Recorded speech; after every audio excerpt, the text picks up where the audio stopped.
ہمارے نبی صلی اللہ علیہ وسلم خود باہر نکلے اور فرمایا جتنے مدینہ والے ہیں جس کے پاس جو ہو آج میری بہن آئی ہے ان کے دامن کو پھڑ دیا جائے. آپ سوچو کتنے لوگ آئے ہوں گے اور کتنا ہدیہ آیا ہوگا, کتنا تحفہ آیا. آئیے سنتے ہیں آج کا بہت ہی خوبصورت بیان. چیز ہے, بولو محبت بہت بڑی چیز ہے. میں آج آپ کو نبی پاک کی ایک محبت بتا دوں. سب سنیں گے؟ بولو انشاءاللہ سنیں گے, دل خوش ہو جائے گا. لیکن یہ 3 کام کریں گے, بولو کریں گے نہیں انشاءاللہ. ارے میرے پیارو, آپ کو معلوم ہے ہمارے نبی صلی اللہ علیہ وسلم نے دودھ پیا حضرت حلیمہ کا. بولو حضرت. تو حضرت حلیمہ بھی آپ کی ماں ہوئی, جیسے بی بی آمینہ آپ کی ماں ہے, حضرت حلیمہ بھی آپ کی ماں ہے. بس اتنا کہو گے کہ بی بی آمینہ سگی ماں ہے اور حضرت حلیمہ ریزائی یعنی دودھ پلانے والی ماں ہے, لیکن دونوں کا درجہ تو کس کا ہے؟ ماں کا ہے. اب حضرت حلیمہ کی ایک بیٹی جس کا نام شیمہ, بولو کیا نام؟ شیمہ. جب ہمارے نبی صلی اللہ علیہ وسلم بچپن میں جب دودھ پینے کے لیے حلیمہ کے یہاں گئے تو وہاں شیمہ بڑی تھی عمر میں. ہمارے نبی عمر میں مرتبے میں نہیں, عمر میں چھوٹے تھے اور شیمہ بڑی تھی. تو شیمہ خیال رکھتی تھی ہمارے نبی صلی اللہ علیہ وسلم کا. خیر وہ زمانہ, دودھ پینے کا زمانہ ختم ہو گیا, پھر تو سب بڑے ہو گئے, جوان ہو گئے.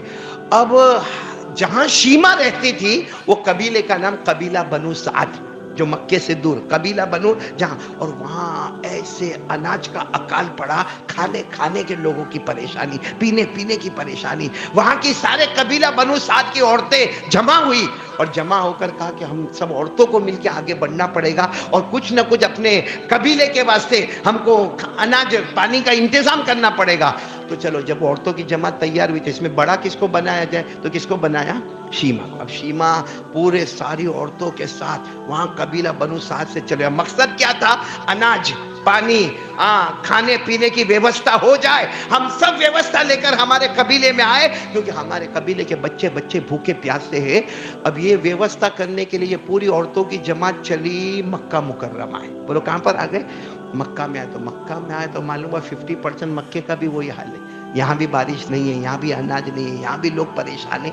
تو کسی نے شیمہ کو کہا مدینے جاؤ, تمہارے بھائی بادشاہ ہے, شہنشاہ ہے, اور اتنا پیسہ آتا ہے اور اتنا پیسہ لوگوں میں لٹاتے, اپنے پاس کچھ نہیں رکھتے ہیں, سب کو دے دیتے ہیں. اور یاد ہے تمہارے بھائی کا نام یاد ہے؟ تو شیمہ نے کہا یاد ہے, محمد بن عبداللہ.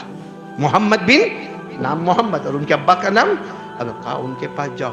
تو کچھ لوگوں نے کیا کہا, اے شیمہ نہیں جانا, وہاں نہیں جانا, بہت بڑے بادشاہ ہیں, تم لوگ سب غریب ہو, تمہارے کپڑوں کے ٹھکانے نہیں ہے, وہ بہت بڑے بادشاہ ہے اور بادشاہ کے دربار میں جانے کے لیے کچھ ہونا چاہیے. شیمہ نے جب سنا کہ میرے بھائی, بولو کون, مدینے میں ہے, کہا چلو چلتے ہیں. اب کوئی چھوٹا موٹا سفر نہیں تھا, 600 کلومیٹر کا سفر طے کرتے آج جہاں مسجد قباء ہے, قباء, وہاں شیمہ نے ساری عورتوں کو کھڑا کیا اور کہا کہ تم یہی رہو, اب میں اکیلی آگے جا رہی ہوں. اب شیمہ پوچھتے ہمارے نبی صلی اللہ علیہ وسلم کے دروازے سے 10 قدم دور کھڑی ہو گئی. وہاں کوئی شخص ملے, ان کو کہا جاؤ اندر جا کر محمد بن عبداللہ کو کہو بہن آئی ہے. کون آئی ہے؟